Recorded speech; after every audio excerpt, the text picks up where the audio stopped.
आजची महत्त्वाची टिप्स आहे. गुलाबजामुन करताना खवा हा किसणीने किसूनच घ्यावा.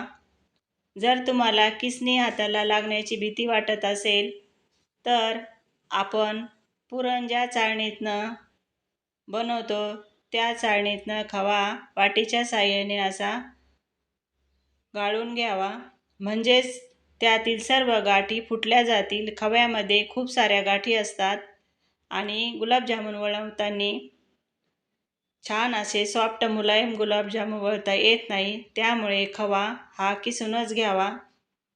म्हणजे गुलाबजामुन छान असे सॉफ्ट मुलायम होतात. तर तुम्ही बघू शकता किती सॉफ्ट आणि एकसंध असा गुलाबजामुन बनून तयार झाला. व्हिडिओ आवडला असेल तर सपोर्ट करा. धन्यवाद.